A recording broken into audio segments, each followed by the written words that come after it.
Joy Guru. Welcome to Purushottam বন্দনা। পরম প্রেমময় শ্রী শ্রী ঠাকুর অনুকূলচন্দ্রের চরণে আমার কোটি কোটি প্রণাম। জগজ্জননী শ্রী শ্রী বড়মার চরণে আমার কোটি কোটি প্রণাম। আজ এক কুমড়োওয়ালা দাদার সংকল্প পূরণের কথা। যশোহরের কুমড়োওয়ালা একজন দাদা শ্রী ঠাকুরের কাছে এসেছেন একটি কুমড়া নিয়ে। ঠাকুর তখন অনেকের সঙ্গেই কথা বলছিলেন। ঠাকুরের কথা বলা শেষ হওয়ার পরে ওই দাদাটি বললেন, ঠাকুর, আপনি পরম পিতার দয়া ধরে রাখার কথা কি যেন বলেছিলেন, আমি কথাটা বুঝতে পারিনি। তখন শ্রী ঠাকুর বলছেন, আমার তো ঠিক খেয়াল নেই। তখন সেখানে দাঁড়িয়ে থাকা একজন দাদাকে শ্রী ঠাকুর জিজ্ঞেস করছেন, কি বলেছিলাম রে? তখন ওই দাদা বলছেন, আমারও কথাটা ঠিক মনে নেই, তবে আপনি ওই দাদার কাছে জিজ্ঞেস করেছিলেন কুমড়ো অত বড় হলো কি করে। তাতে ওই দাদা বলেছিলেন পরমপিতার দয়ায়। সেই কথার পরিপ্রেক্ষিতে এই কথাটা আপনি বলেছিলেন। তখন শ্রী ঠাকুর ঘাড় নেড়ে বলছেন, ও হ্যাঁ, আমার বলার উদ্দেশ্য ছিল পরমপিতার দয়া কোনো বিধি অনুসারে কি হয় সেই সম্বন্ধে যদি আমাদের একটা বিশ্লেষণাত্মক জ্ঞান থাকে, তাহলে ওই জ্ঞান ও অভিজ্ঞতাকে কাজে লাগিয়ে আমরা লাভবান হতে পারি। পৃথিবীতে আকস্মিকভাবে কিছু হয় বলে আমার মনে হয় না। যা ঘটে তার কার্যকারণ সম্পর্কেই ঘটে। আমার ধারণা তোমার কুমড়োটা যে অত বড় হয়েছে তার পিছনে উপযুক্ত কারণ আছে। বীজ, মাটি, সার, জল, আলো, হাওয়া, পরিবেশ সবটার সুষ্ঠু মিলনের ফলে এটা হতে পেরেছে।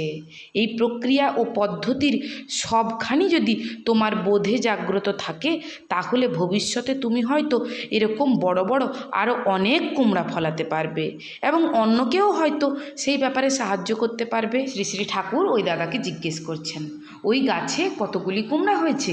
তখন ওই উক্ত দাদা বলছেন, সঠিক সংখ্যা তো বলতে পারবো না, তবে নিতান্ত কম হয়নি। শ্রী ঠাকুর বলছেন, সব কুমড়োগুলি কি বড় বড় হয়েছে? উক্ত দাদা বলছেন, এইটাই সব থেকে বড়, তবে অন্য কুমড়াগুলিও সাধারণ কুমড়োর থেকে বেশ বড়ই হয়েছে। তবে যে কটা কুমড়ো পাকার মতো হয়ে গেছে সেগুলি এত বড় হয়েছে যে তাকে পাটের শিকলে করে মাচায় ঝুলিয়ে রাখতে হয়েছে। আমার এই কুমড়োটা সম্বন্ধে বড় ভয় ছিল, পাছে ছিঁড়ে পড়ে যায়। রোজ পরমপিতাকে ডাকতাম যেন কুমড়োটা পাকলে নিজের হাতে এনে আপনাকে দিতে পারি।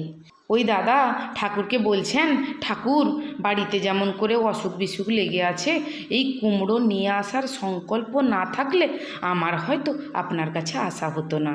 শ্রী ঠাকুর খুশি হয়ে বলছেন, তা ভালোই করেছিস, তুই পরমপিতার চিন্তা করতেছিস আর বাড়িতে সবাই তোর ও সঙ্গে সঙ্গে পরমপিতার কথা চিন্তা করতেছে, এতে অনেকখানি ভালো হয়ে যাবি। চিকিৎসাপত্রের ব্যবস্থা ঠিকমতো করে এসেছিস তো? তখন ওই দাদা বলছেন, আজ্ঞে হ্যাঁ। তখন শ্রী ঠাকুর বললেন, তাহলে ঠিক আছে। শ্রী ঠাকুরের মুখের এই কথা শুনে আশ্বস্ত হয়ে বললেন, আর আমার ভাবনার কিছু নেই, এই বলে প্রণাম করে চলে যাচ্ছিলেন। এমন সময় শ্রী ঠাকুর বললেন, এই শোন। দাদাটি বললেন, আমাকে কিছু বলছেন? তখন শ্রী ঠাকুর বললেন, হ্যাঁ, এবার যেমন করে করেছিস সামনের বারে ঠিক অমনি করে ওই কুমড়োর বিচি দিয়ে কুমড়ো করে দেখিস তো কেমন হয়, আর আমাকে জানাস। আমি হয়তো জিজ্ঞেস করতে ভুলে যাব।